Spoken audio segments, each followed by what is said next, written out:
Bueno, pues nada, buenas tardes a todos y a todas. Bienvenidas a este acto de presentación. En primer lugar, me gustaría agradeceros el interés y la asistencia a todos vosotros, y también agradecer al Grupo Español la celebración de este acto que me permite presentaros mi trabajo fin de máster titulado Estudio comparativo de tratamientos con efectos desadificantes en soporte celulósico. En este sentido, el tema que os planteo esta tarde trata en concreto el estudio comparativo entre determinados métodos de uso común y otros basados en nuevas tecnologías de nanopartículas, como para el control del pH del papel, que fueron aplicados en distintos tipos de soporte celulósico con características diferentes, con objeto de comprobar la eficacia de los tratamientos elegidos tras haber sido expuestos a pruebas de envejecimiento artificial, además de otros objetivos específicos como son el de conocer la materialidad y el estado de conservación de los papeles, seleccionar los métodos de desadificación y las técnicas de análisis e interpretar las imágenes y los resultados obtenidos. Para poder abarcar este proyecto, la planificación previa fue fundamental e imprescindible, y yo diría que fue un proceso casi hasta creativo, ¿no? Al diseñar el plan de trabajo que tenéis en la pantalla, en el que se recoge la metodología del proyecto, del que pasaré a hablar muy brevemente, y que he tratado de sintetizar en 4 pasos, ¿no? Una primera fase en la que se llevó a cabo la preparación y codificación de las probetas de papel, en el que se utilizaron 3 tipos de papeles diferentes en cuanto a su proceso de fabricación y composición, que se nombraron como PT1, PM1 y PM2, y que procedían del Instituto Valenciano de Conservación y Restauración de Bienes Culturales, y del que cada tipo de papel pues, se recortaron y seleccionaron 50 probetas de 2,5 por 2,5 centímetros. Una segunda fase donde se llevó a cabo la preparación de las dispersiones y la aplicación de los tratamientos. En cuanto a los productos con efectos desadificantes, se usaron por un lado métodos actuales como son las nanopartículas de hidróxido de calcio suspendidas tanto en agua como en etanol, nanocompuestos de hidróxido cálcico dopados con puntos cuánticos de óxido de zinc suspendidos también en agua y etanol. Puntualizar que este producto fue diseñado y patentado por el Grupo de Investigación Patrimonio, Medio Ambiente y Tecnología de la Universidad Pablo de Olavide de Sevilla, y que todos estos nanocompuestos y nanopartículas se aplicaron a una concentración de 1,5 gramos por litro. Y paralelamente también se emplearon métodos más tradicionales como el hidróxido de calcio en agua a una concentración de 2 gramos por litro, el propionato de calcio en agua en 5 gramos por litro, también en etanol a una concentración más baja de 3,5 gramos por litro. Y se emplearon también procesos basados en la aplicación directa de partículas de óxido de magnesio, conocido como Bookkeeper, y en disolución, conocido como Booksaver. En cuanto a la aplicación de los tratamientos, como veis en este esquema, por cada tipo de tratamiento se trataron 5 probetas. Los tratamientos que se aplicaron fueron por ambas caras, mediante pincel, a excepción de Bookkeeper, que se hizo mediante spray, y a partir de aquí se procedió a la caracterización de las probetas, tanto antes como después de la aplicación de los tratamientos y tras los ensayos de envejecimiento. Ensayos que bueno, se realizaron en 2 fases, uno mediante la exposición a temperatura constante de 80 más o menos 2 grados durante 28 días, y otro mediante la exposición a una humedad relativa del 75% también durante 28 días. En cuanto a las técnicas de análisis empleadas para comprobar la eficacia de los tratamientos, las cito literalmente sin entrar en especificaciones técnicas. Y bueno, en este sentido se emplearon métodos de examen físico no destructivos como son el estudio fotográfico de fotografías visibles y de fotografía de fluorescencia visible con radiación ultravioleta, la aplicación de microscopía digital, la medición del color y también del pH de las probetas. También se emplearon métodos puntuales con toma de muestras, como son la microscopía óptica, análisis microquímico. También se empleó la microscopía electrónica de barrido con sonda de energía dispersiva de rayos X y la espectroscopía infrarroja por transformada de Fourier. Comentaros también que la parte experimental del trabajo se llevó a cabo en los laboratorios de ciencias del pasado y nanotecnología de la Universidad Pablo de Olavide, bajo la tutela de los profesores Pilar Ortiz, Ana Paula Zaderengo y Javier Becerra, y una parte menos gruesa, pero no menos importante, que se realizó en el laboratorio del Instituto Andaluz de Patrimonio Histórico, bajo la supervisión de Marta Sanmeño, jefa del laboratorio de biología. Bueno, en cuanto a los resultados obtenidos, estos pues se compararon con muestras de papel no tratadas, y lo cierto es que se obtuvo muchísima información al trabajar con diferentes tipos de papeles y también de agentes desadificantes.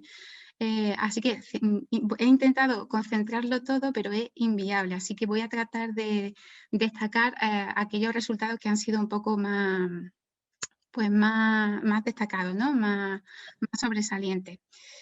En cuanto a la aplicación de los tratamientos, en general la aplicación y penetración de todos los productos fue bastante buena, ¿vale? A excepción de algunos casos que ahora veremos. Por una parte, los tratamientos no acuosos se aplicaron más fácilmente y de forma más homogénea que los no acuosos, a excepción de las probetas tratadas con Bookkeeper, que fueron aplicadas mediante spray y por lo tanto la aplicación fue menos controlada. En cuanto al tiempo de secado, las probetas tratadas con disolvente acuoso tardaron lógicamente más tiempo en secar, en torno a 25 minutos, que las tratadas con disolvente no acuoso, como el etanol, que tardó entre 8 y 9 minutos, y Booksaver, cuyo disolvente, el N-propanol, se evaporó en torno a los 30 segundos de ser aplicado. También uno de los parámetros tenidos en cuenta a la hora de aplicar los tratamientos fue el olor que estos desprendía, ya que tratamientos como el etanol pues, desprendía un olor leve, Bookkeeper moderado y Booksaver un olor muy fuerte. Por último, se observó que el tratamiento Bookkeeper quedó en la superficie de los papeles, produciendo un velo blanquecino, que podéis ver en las imágenes de mi derecha, siendo este más evidente en los papeles PM1 y PM2, dado el grado de oscurecimiento que esto presentaba. En cambio, en PT1, a simple vista no se detectó ningún cambio superficial, debido a que el color es blanco, el del soporte, pero la microscopía digital sí que nos permitió identificar en la superficie de la probeta cristales de bicarbonato de magnesio, bueno, que se identificaron a través del análisis EDS. En cuanto a la distribución de los tratamientos por la superficie de las probetas, los resultados más significativos se observan en las imágenes de ultravioleta de las probetas tratadas con nanocompuestos de hidróxido cálcico y óxido de zinc en etanol, ya que presentan una fluorescencia que es muy acentuada de color amarillenta y que es producida justamente por estos puntos cuánticos de zinc. En la imagen ultravioleta también podéis observar que el tratamiento se concentra formando pequeños agregados que se traducen en la imagen visible en agregados blancos superficiales. Pero bueno, esto sí que es cierto que se identificó en casos puntuales, no en todas las probetas. Y también se han observado que en este tipo de agregados solo se observan en aquellas probetas que han sido tratadas con etanol, porque aquellas que han sido tratadas con agua destilada no, bueno, pues no se identifican este tipo de agregados. En cuanto a las probetas tratadas con nanocompuestos de hidróxido cálcico y óxido de zinc, pero esta vez suspendidos en agua, se observa que las imágenes presentan una leve fluorescencia, ¿no? Que es casi imperceptible. Esto se debe a que el uso de este coloide en agua es mucho menos estable que con disolventes como el etanol.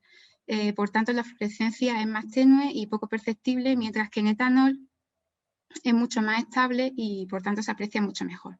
Después de los ensayos de envejecimiento, se han observado que la fluorescencia producida por este tipo de tratamiento se mantiene con la misma intensidad, ¿vale? Que antes de ser aplicada. Y bueno, en cuanto a la medición del color, comentaros que, bueno, tras el análisis realizado, que se llevó a cabo mediante el sistema CIELAB, los resultados obtenidos de todos los tratamientos aplicados pues, presentaron incrementos de colores inferiores a 5, por tanto, se consideran óptimos para el patrimonio documental, a excepción de Booksaver, que presentó 5,61, un incremento leve en el brillo, pero bueno, dentro de los parámetros era adecuado.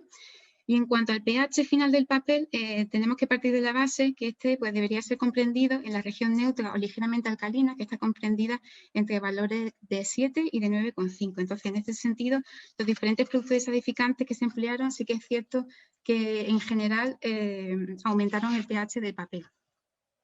¿Vale? Bueno, como veis, en papeles con pH neutro o ligeramente alcalinos, en general, bueno, los resultados fueron bastante elevados, ¿vale? A excepción de quizás Bookkeeper, que se quedó en el límite, y también el exceso de Booksaver, ¿vale? Que superó con un valor de 10,31.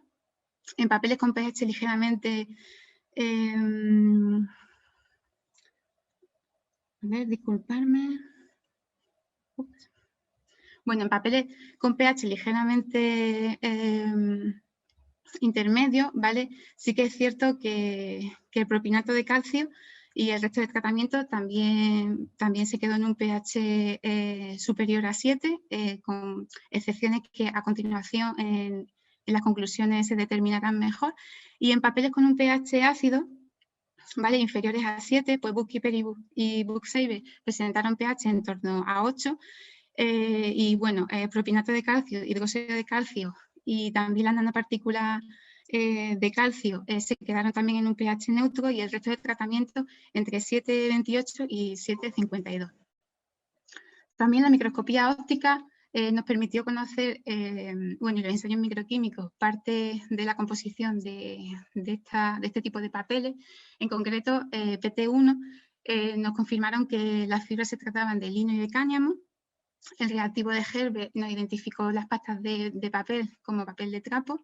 El test de Lugol identificó que se trataban de un papel que no tenía presencia de almidón, y el sulfato cúprico pues, determinó la presencia de proteínas.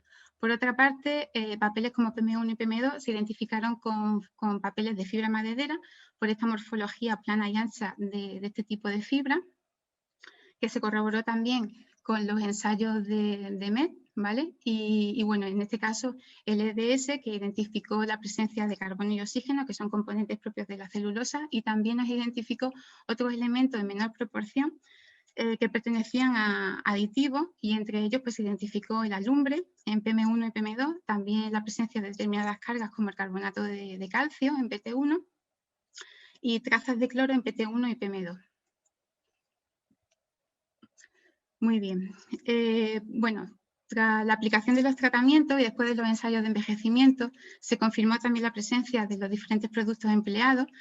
Sí que es cierto que tras los ensayos de envejecimiento, pues el ensayo no afectó la naturaleza química elemental de las muestras, y por tanto, bueno, pues los elementos químicos permanecieron después del ensayo. Y os muestro una imagen de SEN, en concreto de una de las probetas tratadas con Booksaver, ¿vale?, que nos llama mucho la atención porque justamente en esa superficie se crea un cuarteado muy característico que con otro tipo de productos desalificantes no ocurría. Por último, los tratamientos, bueno, los análisis de FITIR, que bueno, nos identificaron básicamente la composición molecular de las probetas. En este caso identificó bueno, la vibración de los enlaces característicos de la celulosa, también de la lignina en el caso de PM2, también la presencia de colofonia en papeles como PM1 y PM2, de carbonato de cálcico, de gelatina en los 3 tipos de papeles. Y bueno, por último, en cuanto a las conclusiones, pues comentaros que bueno, en general la reserva alcalina persiste después de los ensayos de envejecimiento en los 3 tipos de papeles. Sí que es cierto que las nanopartículas de hidróxido cálcico son las más estables, ya que no modifican el comportamiento físico-químico y mecánico de los papeles. En cuanto a los nanocompuestos de óxido de zinc y de hidróxido de calcio, los Quantum 2 presentan como ventaja esa alta fluorescencia, ¿vale?, suspendidos en etanol, que justamente nos dan esa información sobre la distribución de los tratamientos, pero producen como desventaja, al estar suspendidos en agua, que bueno, esa fluorescencia es mucho menos perceptible, y al estar suspendidos en etanol, pues generan agregados blancos de forma puntual.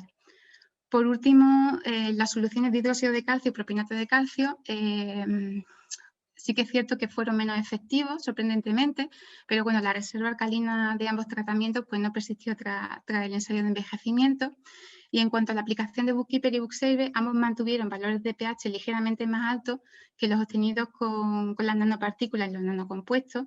En el caso de Bookkeeper sí que se identificó determinados velos blanquecinos. Por tanto, ojo cuando se utilizan en soportes que son poco porosos u oscuros. Y en el caso de Booksaver se formó esa película cuarteada, ¿vale?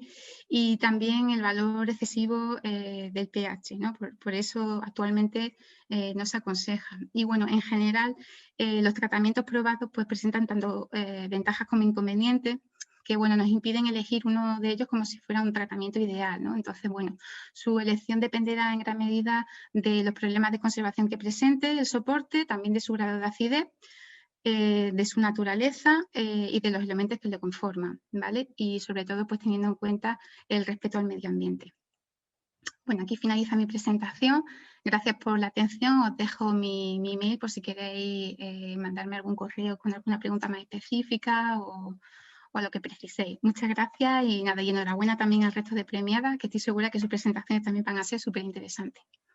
Bueno, buenas tardes a todos y a todas. Nada, primero quería agradecer al GIC por darme la oportunidad de exponer mi trabajo y de haberme otorgado este premio, y también agradecer a Diana sus palabras, pero bueno, la verdad que decir que si estoy aquí es gracias a personas tan maravillosas como ella que me están enseñando lo bonito que es esta profesión, así que muchas gracias.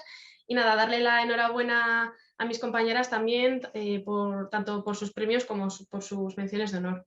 Y bueno, nada, como ha dicho Patricia, mi trabajo de fin de carrera trata sobre el estudio y la conservación de una colección de patrones depositada en el Museo Cristóbal Balenciaga. Como a modo de un breve resumen y contextualización de este trabajo, comentar que a día de hoy siguen existiendo diversas dificultades en cuanto a la aceptación de lo contemporáneo como patrimonio cultural. Este patrimonio cultural en sí es la herencia del pasado, pero este pasado no tiene por qué ser remoto. Por lo tanto, se vería necesario un cambio de perspectiva hacia la manera más preservadora, hacia la manera de ver qué es lo que tiene valor patrimonial. Este sería el caso de la indumentaria contemporánea, que al convivir en la actualidad o pertenecer a épocas cercanas a esta, no se les da el valor que merecen, convirtiéndose así en un bien desconocido. De igual modo, habría que hacer hincapié en la historia del proceso de este tipo de bienes, puesto que son importantes, y siendo el patrón uno de los elementos más importantes en cuanto a su confección. Por lo tanto, se ve necesaria la puesta en valor de este tipo de bienes y su conservación. A través de este trabajo, que surgió a raíz de unas prácticas realizadas en el Museo Cristóbal Balenciaga, tras el estudio y la conservación de una colección que se depositó en el año 2019, se pretende poner en valor este tipo de patrimonio. Como objetivos principales de este trabajo tendríamos inventariar y documentar de manera exhaustiva la colección, analizar y describir la técnica de ejecución y el estado de conservación, llevar a cabo una intervención que posibilite su futura conservación y dar a conocer los resultados obtenidos. En cuanto a la metodología seguida durante la realización de este trabajo, se ha dividido en tres diferentes apartados, siendo primera la documentación de la colección, la cual se ha llevado a cabo en dos vertientes diferentes. Primero estaría la documentación histórica y luego el examen técnico de estado de conservación. En cuanto a la documentación histórica, decir que se han consultado diferentes fuentes bibliográficas especializadas, además de testimonios y cuestionarios realizados a diversas entidades que poseían en sus depósitos patrones similares a los de esta colección. De igual modo, en cuanto al examen técnico y de estado de conservación, al igual que la documentación histórica, se ha consultado fuentes bibliográficas especializadas, además de efectuarse un examen organoléptico, un registro fotográfico, se identificaron las diferentes telas, las fibras y se midió el pH. Por lo tanto, se llevó a cabo una propuesta de intervención, tanto una propuesta de conservación curativa como una propuesta de almacenaje, y para ambas se basó en fuentes bibliográficas especializadas y en los cuestionarios previamente comentados. Por lo tanto, tras la aceptación de la propuesta de intervención por los técnicos del museo, se llevó a cabo el tratamiento registrándolo gráficamente y por escrito.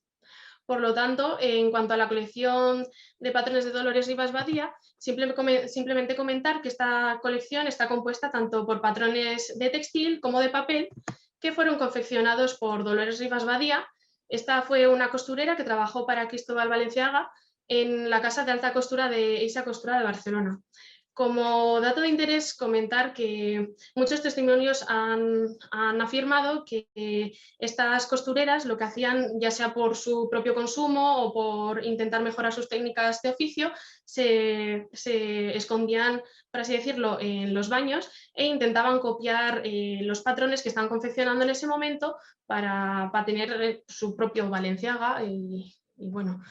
Esta colección llega al museo a través de la línea de investigación Manos que cosen, la cual pretende identificar y recuperar todo aquel patrimonio, tanto oral como escrito, de todas las trabajadoras y trabajadores que trabajaron para las diversas casas de alta costura de Balenciaga, con el fin de conservarlo en sus fondos y también el intentar adquirir información adicional, ya sean las técnicas de oficio del modista u otro tipo de información que ayuden a la investigación de este trabajo.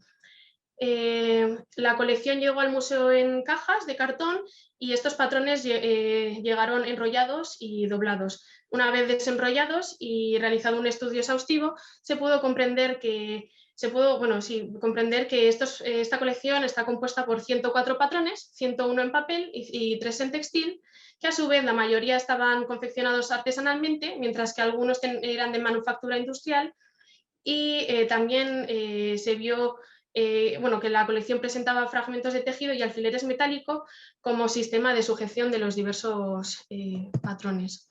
Por lo tanto, se ha optado por dividir este apartado en 3 puntos, dependiendo del tipo de material, ya sea papel, textil y elementos metálicos. En cuanto al papel, simplemente comentar que se han encontrado diversos tipos de papeles y que muchos de estos patrones han sido confeccionados por un mismo tipo de papel, pero que también ha habido muchos que han sido confeccionados por distintos tipos. Tras un examen organoléptico se ha podido comprender y observar que se han encontrado diferentes marcas y anotaciones, ya sean el nombre de los clientes, medidas, marcas de ruleta, del sello comercial, incluso la firma de la costurera. De igual modo, estos patrones también aportan información adicional, ya sea las modas de la época, acontecimientos importantes o los comercios que visitaba la costurera. Respecto a las uniones de los patrones de papel, comentar que muchas de estas piezas se han unido mediante alfileres, otras a través de cinta adhesiva y muchas de ellas mediante costuras ya sea realizadas a mano o mediante máquina de coser. Respecto al textil encontrado en la colección, 3 serían los patrones y también se han encontrado, como os he dicho, 26 fragmentos de tejido, los cuales no se sabe con ciencia cierta, de ciencia cierta, pero probablemente estos tejidos serían una muestra del tejido final que se empleó para la confección de esa indumentaria.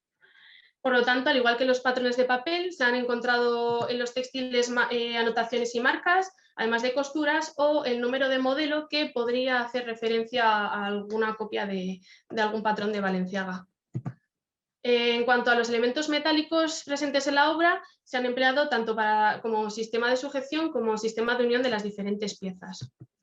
Respecto al estado de conservación que presentaba la obra, comentar que esta ha sufrido deterioros considerables a lo largo de los años, especialmente a través del uso que se les ha dado a los patrones mientras estos eran empleados como modo de confección de prendas y por su inadecuado almacenaje. Como podéis observar en esta imagen, esta fue la primera imagen que se sacó cuando los patrones fueron depositados al museo. Por lo tanto, estos patrones presentaron diferentes patologías, ya sea deformaciones, pliegues definidos, oxidación del soporte, pérdida de resistencia y friabilidad, pérdida del soporte, desgastes, desgarros, incluso manchas de humedad, disolución de las técnicas sustentadas, depósitos superficiales y restos de adhesivo. Y de igual modo, los textiles también se han encontrado deformación en el soporte, oxidación, descosidos de las costuras y desgaste de las técnicas sustentadas, además en algunos casos alteración de origen microbiológico, desgarros y bordes desflecados y también depósitos superficiales. A lo que a los elementos metálicos respecta, la mayoría de estos estaban oxidados y este óxido ha ido migrando a muchos de los soportes papel. Por lo tanto, en cuanto al tratamiento realizado, con el fin de tener a todos los patrones identificados y para facilitar su futuro estudio su futuro estudio e interpretación, se llevó a cabo un proceso de registro y de identificación. Seguido, tras la realización de pruebas pertinentes, se llevó a cabo tanto una limpieza mecánica como una limpieza acuosa para aquellos patrones y fragmentos de tejido que mostraban tras la realización de las pruebas de solubilidad, estabilidad tanto del soporte como de sus técnicas sustentadas.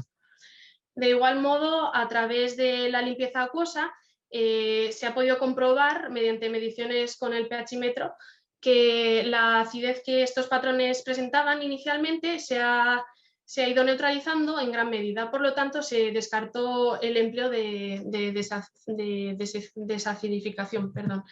En cuanto a la eliminación de deformaciones, se ha llevado a cabo en dos procesos diferentes, el alisado para los patrones de papel y el alineado para los textiles. En cuanto a los patrones de papel que no se les pudo efectuar una limpieza acuosa, se empleó el nebulizador de ultrasonidos como modo de eliminación de esas deformaciones. Aquí en las imágenes podéis ver un poco el antes y el después de un patrón de papel y un patrón de textil. Con el objetivo de devolver la unidad estructural a las piezas, se decidió únicamente unir los cortes y desgarros a aquellas piezas que presentaban inestabilidad del soporte. Puesto que estas patologías son testigo del uso que se les ha dado a estas piezas. De igual modo, una vez eliminado el óxido de los elementos metálicos, estos se desengrasaron y se protegieron, y una vez secos se introdujeron en los orificios originales, puesto que forman parte de la historia material de la colección. Finalmente, tras la elección y realización del sistema de almacenaje, tras la realización de unos ensayos, adecuándose a lo que vienen siendo los materiales que había justo en ese momento en el museo y el tiempo que teníamos, se decidió por introducir los patrones en fundas de Celplast, a su vez etiquetados adecuadamente mediante etiquetas adhesivas de conservación y introducidos en una caja de grandes dimensiones de Coroplast. Respecto a los fragmentos de tejido, estos fueron fijados también a un soporte acolchado y recubiertos por el mismo tipo de fundas. Finalmente, tanto patrones como fragmentos de tejido fueron introducidos en el interior de estas cajas de Coroplast, y la caja fue almacenada en uno de los armarios compactos del museo. Aquí en la imagen podéis ver cómo están fuera, pero realmente todo iría en su interior y bien tapados. Por lo tanto, como conclusiones de este trabajo, tendríamos que, a raíz de este trabajo, se ha podido conocer que la documentación histórica y la técnica de la colección es fundamental para formular una propuesta de intervención. De igual modo, a través de la consulta de bibliografía especializada y de los testimonios, se ha podido comprender la trascendencia que tienen estos bienes. Por lo tanto, se vería necesaria la puesta en valor de este patrimonio, además de hacer hincapié en su conservación. De igual modo, se ha visto que resulta imprescindible dejar constancia de los trabajos realizados y los productos empleados, ya que la difusión del conocimiento es imprescindible para el avance de nuestra profesión. Finalmente, decir que a través de la difusión de intervenciones de conservación como la realizada en este trabajo es de suma importancia para llegar a concienciar a la sociedad del valor que tienen los patrones y también llegar a lograr una mayor implicación en su mantenimiento. Por lo tanto, bueno, este sería mi trabajo y, bueno, si me permitís, me gustaría agradecer tanto a José Luis Larrañaga, mi tutor del trabajo, y a Ruth Valentín y a Igor Uría, restauradora y jefe de colecciones del Museo Cristóbal Valenciaga, porque sin ellos este trabajo no hubiera sido posible. Así que muchas gracias a todos y a todas. Ante todo, buenas tardes a todos por la asistencia. Quería dar también las gracias al grupo por estos premios y también agradecer al comité evaluador por concederme el tercer premio. Y bueno, también felicitar a mis compañeras por los premios y por las menciones de honor. Estoy muy contenta de poder compartir mi trabajo sobre el efecto de las limpiezas químicas en el caso de la cova de Teixoneres. Este trabajo fue el colofón al máster de diagnóstico del estado de conservación del patrimonio histórico que realicé en la Universidad Pablo de Olavide, junto con las prácticas que hice en el Laboratorio de Restauración del IPES, el Instituto Catalán de Paleoecología Humana y Evolución Social, y también gracias a la ayuda de los servicios científico-técnicos de la Universidad Rovira i Virgili de Tarragona. Los materiales de estudio proceden de la cueva de Teixoneres. Esta cueva se encuentra en Moyà, en la provincia de Barcelona. Es un yacimiento de referencia para los estudios del Paleolítico Medio en la península ibérica, ya que esta cueva conserva una amplia secuencia estratigráfica que permite el estudio diacrónico de las actividades realizadas por los neandertales, así como su interacción con el entorno. Sin embargo, el material que se recupera en esta cueva presenta concreciones que cubren los materiales especialmente en el caso de los restos óseos, como podemos ver en las imágenes. Estas concreciones no permiten estudiar las superficies corticales y la morfología de los restos, impidiendo así observar las marcas producidas por los homínidos y por otros carnívoros, ni tampoco tomar medidas para los estudios paleontológicos. Es por ello que habitualmente se han utilizado tratamientos mecánicos, pero estos muchas veces pueden producir vibraciones que, junto con la fuerza que se ejerce sobre el material, pueden provocar daños que perjudican a la conservación de los fósiles. Por este motivo, las limpiezas químicas pueden ser un tratamiento alternativo que preserve adecuadamente la información proporcionada por los huesos arqueológicos, siendo así un gran aliado, aunque su inconveniente o uno de sus inconvenientes es la falta de control durante el proceso de aplicación. Esto se acentúa además debido a la falta de estudios experimentales sistemáticos y controlados que permitan comprobar qué tipo de limpiezas químicas son menos dañinas para los restos fósiles, pero que sean más eficaces en la eliminación de la matriz que los cubre. Por todo ello, los motivos principales para hacer el trabajo, el objetivo principal que nos planteamos fue realizar un protocolo para este tipo de limpiezas y comparar, por tanto, la eficacia de los diferentes reactivos que utilizamos con el grado de alteración que pudieran sufrir las muestras. Los materiales que utilizamos fueron 6 huesos fósiles que no eran identificables y que estaban muy fracturados y concrecionados. Esta selección fue aprobada por los directores del yacimiento, quienes permitieron que utilizáramos estas piezas, una vez que comprobaron que no eran posible su identificación taxonómica y que no eran especialmente relevantes para los estudios arqueológicos, pero que sí que podían resultar muy útiles a la hora de la investigación en el campo de la conservación y restauración. De todo ello, como las muestras, como los 6 restos estaban fracturados, venían fracturados ya de campo, lo que hicimos fue individualizarlos y obtuvimos 48 muestras. Los métodos que seguimos fue, por un lado, ideamos los experimentos y decidimos que las muestras que se trataban en los experimentos iban a ser por inmersión. El primer experimento consistió en utilizar 4 reactivos: ácido acético, ácido fórmico, hidróxido de potasio y hexametafosfato de sodio, en 2 proporciones, al 5 y al 10%, en un tiempo de aplicación de 8, 12 y 24 horas, usando en este primer experimento 24 muestras. Una vez que obtuvimos los primeros resultados aviso de este primer experimento, decidimos realizar 2 experimentos más. En el segundo experimento usamos solo ácidos a las mismas proporciones, pero bajando el tiempo de aplicación a 1, 2 y 4 horas. En cambio, en el tercer experimento utilizamos la base, el hidróxido de potasio, y la sal neutra, el hexametafosfato de sodio, también a las mismas proporciones, pero aumentando el tiempo que estaban en inmersión las muestras a 36, 48 y 60 horas. Las muestras se documentaron previamente mediante fotografías. Lavamos con agua las piezas para quitar el polvo superficial y las medimos y las pesamos.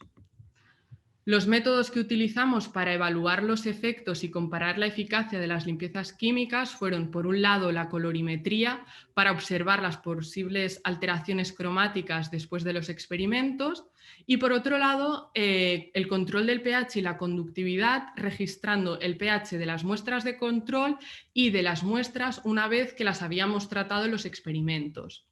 Una vez acabado estos experimentos, sometimos a las muestras a baños de agua desionizada para estabilizarlas y para frenar así las reacciones de los reactivos y llegar a los valores de pH de las muestras de control. Utilizamos también el microscopio digital 3D para observar las superficies de las muestras después de los tratamientos. así como el microscopio electrónico de barrido ambiental y la difracción de rayos X para caracterizar las muestras. Todo ello se realizó tanto en el IPES como en los servicios científico-técnicos de la URV.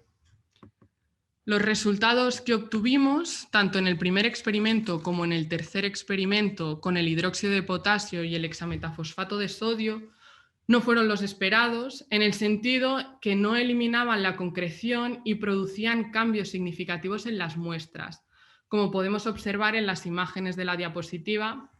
Asimismo, vimos que en algunas zonas las concreciones tenían pequeños cristales. Por tanto, los resultados podemos decir que no fueron buenos.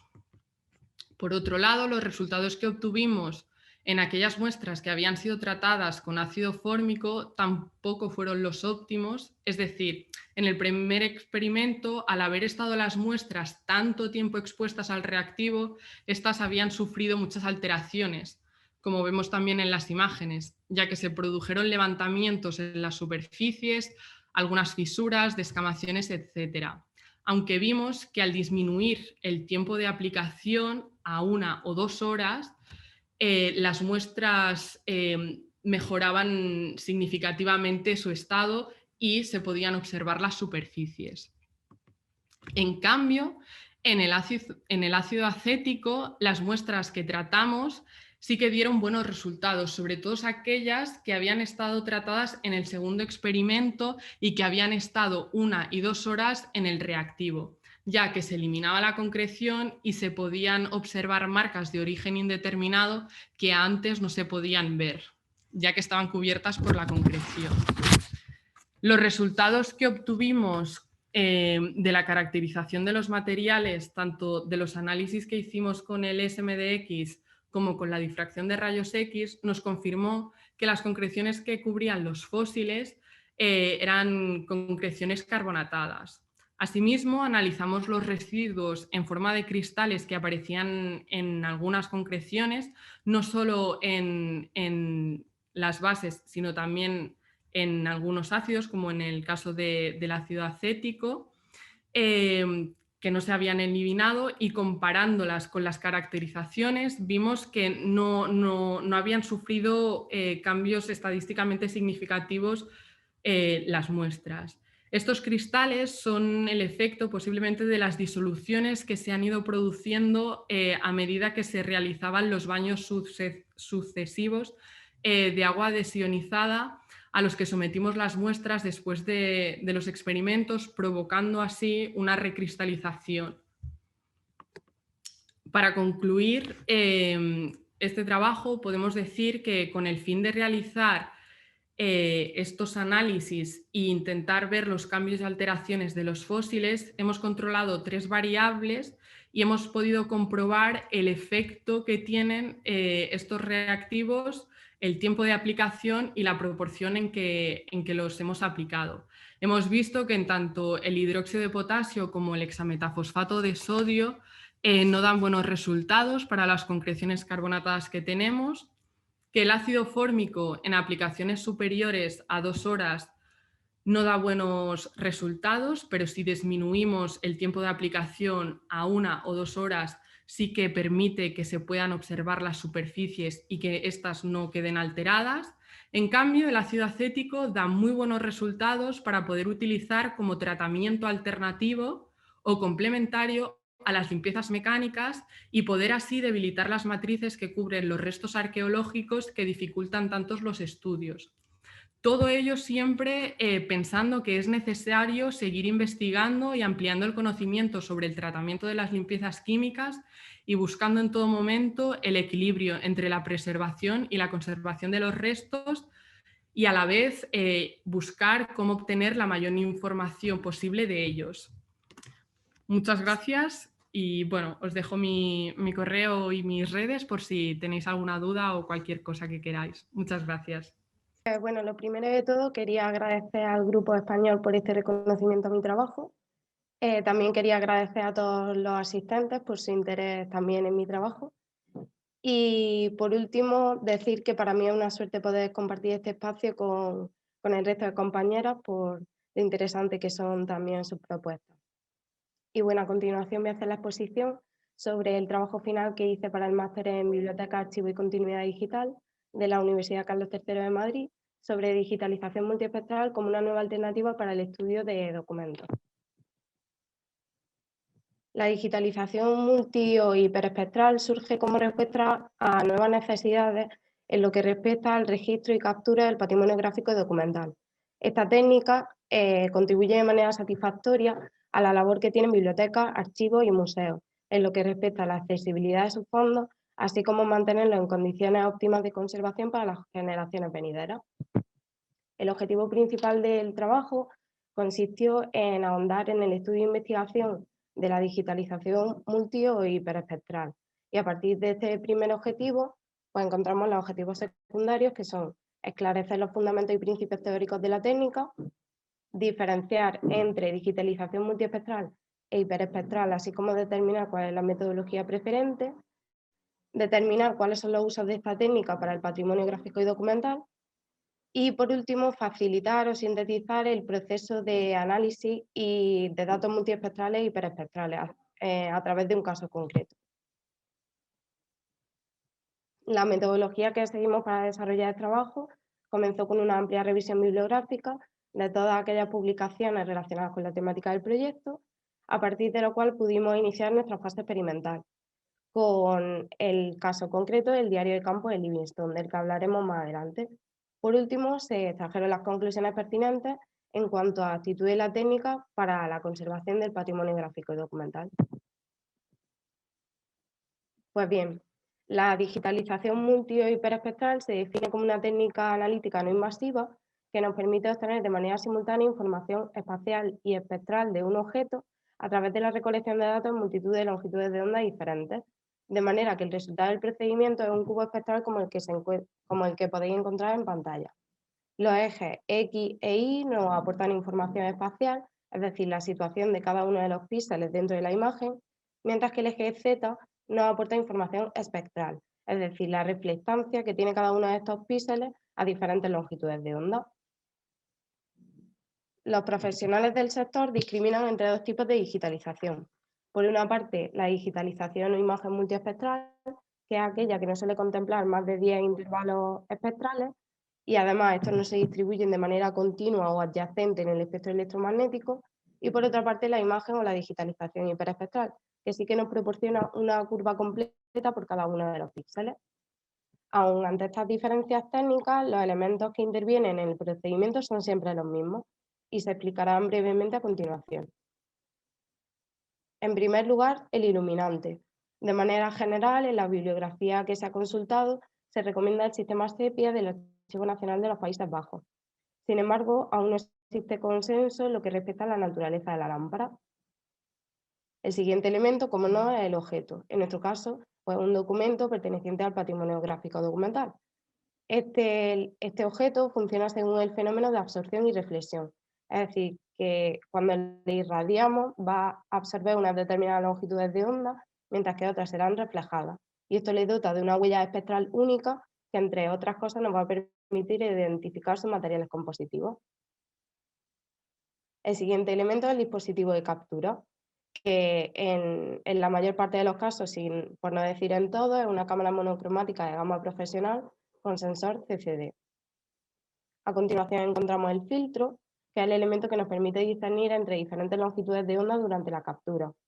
Se recomienda que este filtro se sitúe entre el iluminante y el objeto y no delante del dispositivo de captura, para que de esta manera el documento únicamente se irradie con aquellas longitudes de onda estrictamente necesarias para la captura, evitando una sobreexposición lumínica y los deterioros que puedan derivar de ella. Por último, encontramos el análisis de datos. La digitalización multi e hiperespectral genera una gran cantidad de datos que muchas veces es difícil de manejar e interpretar, motivo por el cual debemos recurrir a una serie de herramientas computacionales que faciliten la interpretación de estos datos. Nosotros estudiamos varios algoritmos en el proyecto, si bien el que más se utiliza es PCA o Principal Component Analysis, que coge los datos multiespectrales iniciales y a partir de ellos genera unas nuevas variables mucho más eficientes. La siguiente pregunta que se planteaba en nuestro proyecto era qué utilidad podía tener esta técnica para la conservación y restauración de documentos. y entre sus múltiples utilidades pues destacar la mejora de la visualización y la documentación de estos objetos, la identificación y diferenciación de materiales, la detección de alteraciones, monitorización y control de tratamientos de conservación o restauración, el estudio del documento a través de muestras de proceso o diferentes procedimientos de restauración virtual. A continuación presento una serie de casos prácticos mucho más visuales. El primero de ellos, a vuestra izquierda, sobre visualización y documentación, presento el caso del palinsecto de Arquímedes. Mediante la digitalización multiespectral fue posible estudiar casi de manera simultánea el texto original y el texto superpuesto. En lo que respecta a la detección de alteraciones, a vuestra derecha, pues esta técnica de digitalización también nos permite hacer un estudio del grado de corrosión de las tintas ferrogálicas. En la monitorización y control de tratamientos de conservación y restauración, planteo este ejemplo de limpieza de un documento mediante láser. La radiación ultravioleta nos aporta información de las capas más superficiales, mientras que la infrarroja nos va a aportar información de los sustratos más internos. Por lo tanto, con una monitorización a tiempo real mediante digitalización multiespectral, podremos determinar cuándo invasivo es nuestro tratamiento. Y por último, en el estudio de documentos a través de muestras de proceso, pues os propongo también este ejemplo de un proyecto que se realizó en la Universidad de Granada de estudio de barnices sobre obra cartográfica. La fase experimental del proyecto comprendió el análisis y procesamiento de datos multiespectrales de un documento de gran relevancia, que es el Diario de Campo de Livingstone de 1871. Este documento consistía en un texto manuscrito hecho con tinta a base de semillas sobre un soporte que era un antiguo periódico estándar. Por lo tanto, este soporte altamente lignificado y la naturaleza orgánica de la tinta provocó un rápido deterioro y casi la pérdida del texto manuscrito. Nuestro procesamiento y análisis de datos multiespectrales se llevó a cabo a través de dos aplicaciones de código abierto, Herbie e Hypercube. En ambas aplicaciones pudimos ver cómo el texto manuscrito era perfectamente discernible a menor longitud de onda, a vuestra izquierda a 365 nanómetros, y este texto manuscrito de Livingstone se iba invisibilizando conforme avanzábamos en el espectro electromagnético, hasta que prácticamente se volvía invisible a 940 nanómetros a vuestra derecha. Asimismo, en ambas aplicaciones aplicamos PCA y en base a sus resultados generamos estas imágenes en falso color, digamos a modo de mapeo. Por último, se llevó a cabo un estudio general de la reflectancia de los píxeles y se identificaron dos grandes bloques a 83 y 132 nanómetros correspondientemente, que se referían al soporte celulósico y a la tinta del periódico. Las curvas espectrales que se escapaban de estas tendencias se correspondían en la mayor parte de los casos al texto manuscrito de Livingstone. Finalmente, como conclusión, es decir que la digitalización multi e hiperespectral se considera una técnica muy interesante para el estudio y análisis del patrimonio gráfico y documental, principalmente en su caracterización, diagnóstico del estado de conservación e identificación de alteraciones a fin de aplicar tratamientos de conservación y restauración oportunos. A través de este trabajo también se ha conseguido esclarecer los principios y fundamentos teóricos prácticos de la técnica, y también se ha conseguido facilitar el proceso de análisis y procesamiento de datos multiespectrales a través de las herramientas Herbie e Hypercube. Y eso es todo. Muchas gracias. Hola, muy buenas tardes a todos y a todas. Antes que nada, quería agradecer, por supuesto, al Grupo Español de Conservación por esta oportunidad y felicitar a todas mis compañeras premiadas. Habéis hecho todas unos trabajos súper interesantes y unas presentaciones muy, muy interesantes. Y bueno, pues nada, a continuación voy a presentaros mi trabajo, reintegración cromática en pinturas murales mediante transferencia tramada, estudio de compatibilidad, estabilidad y permanencia. Ay, un segundito que estoy teniendo problemas técnicos. ¿Me seguís viendo? Sí, sí. Vale, un segundo, por favor.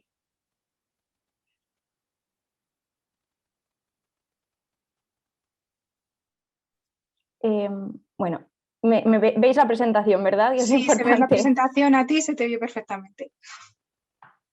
Vale. Pues disculpad, es que yo no consigo ver la presentación.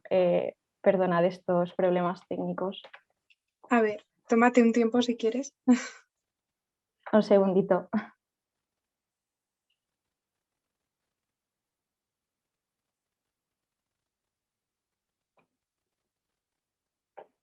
Vale, nosotros estamos viendo la presentación, no sé si ahora la ves tú. Vale, sí, ya está. Ahora sí que Vale. me sale, disculpad estos problemas técnicos. Bueno, como he dicho, voy a presentaros este trabajo sobre reintegración cromática en pinturas murales mediante transferencia tramada, estudio de estabilidad, permanencia y compatibilidad. A grandes rasgos, este trabajo se centra en el estudio de la viabilidad de un nuevo sistema de reintegración cromática en pinturas murales apoyado en herramientas digitales. A modo de introducción, y bueno, como mis compañeros restauradores sabéis, la reintegración cromática es uno de los procesos pues, más comprometidos y determinantes en las intervenciones, pues de ella van a depender la recuperación de la legibilidad de la obra y la reposición de su integridad estética. Por otra parte, bueno, pues una intervención equivocada en este sentido puede alterar dramáticamente el resultado de una obra. Hasta hace relativamente poco, la única forma de abordar este tipo de intervenciones era de forma manual, por tanto, pues siempre eran intervenciones que podían contar con cierta carga subjetiva. Sin embargo, gracias a los avances que se han ido dando en materia digital, pues actualmente es posible plantear alternativas basadas en la reintegración utilizando herramientas digitales, que nos permiten obtener resultados pues, más objetivos y más precisos. El presente trabajo pues, persigue comprobar y analizar el comportamiento de los materiales incorporados desde el punto de vista de la compatibilidad estética, pero también en cuanto a su estabilidad a largo plazo y su compatibilidad con los materiales propios de una pintura mural. En primer lugar, bueno, resulta necesario realizar una breve introducción al sistema de reconstrucción estética generada por imagen impresa digital o sistema REGID. Es un sistema que ha sido desarrollado por investigadores del Instituto de Restauración del Patrimonio de la Universidad Politécnica de Valencia, que viendo las posibilidades de la actual tecnología de reproducción de imágenes, como podemos ver, por ejemplo, en el caso de la creación de facsímiles que estáis viendo en estas imágenes, pues han logrado extrapolar esta tecnología a nuestro campo de trabajo. La primera fase de este sistema, del sistema REGID, sería la obtención del material gráfico de referencia, que puede ser pues, tanto a partir de fotografías o escaneados de documentos gráficos, fotografías o incluso fragmentos de la obra real. Una vez adquirida esta imagen, es necesario procesarla y rectificarla para que concuerde con las obras a reintegrar, claro. Empleando un software de edición digital, pues se hacen trabajos de escalado, rectificación, ajuste cromático y asignación de un perfil de color para que la imagen generada concuerde con los colores de la imagen original.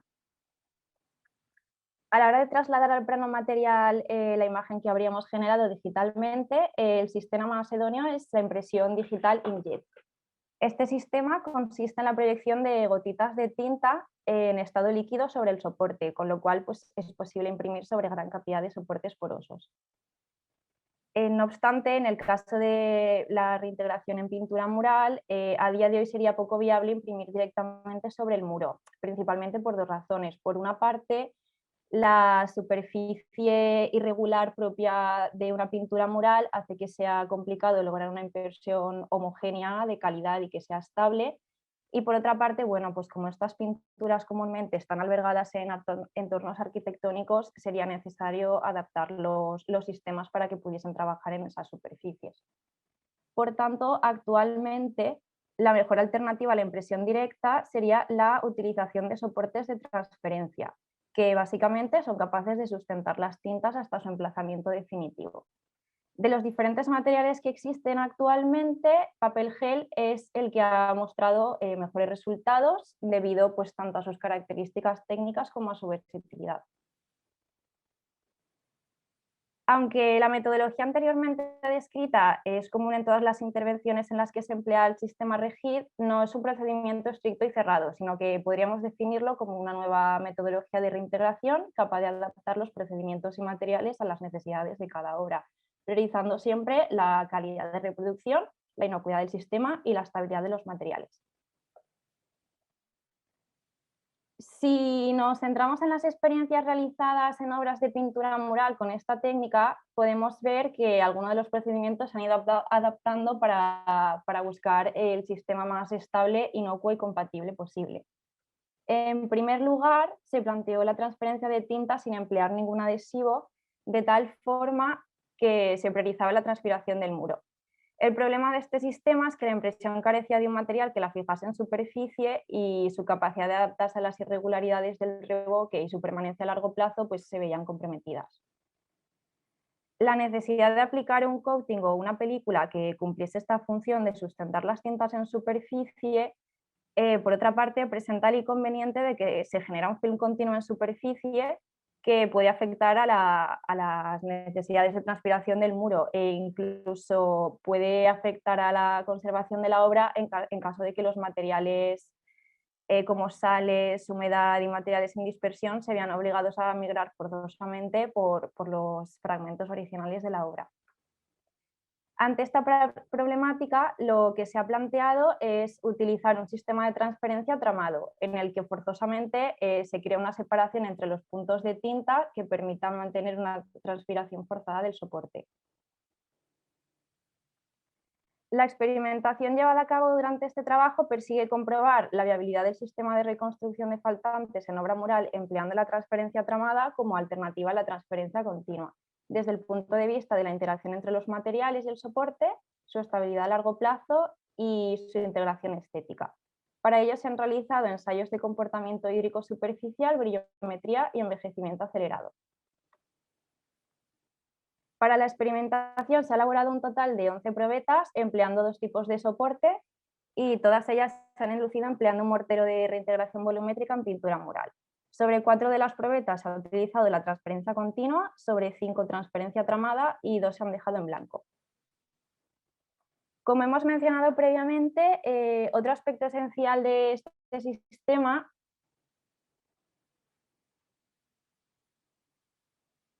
¿Seguís viendo bien la presentación? Sí, bueno.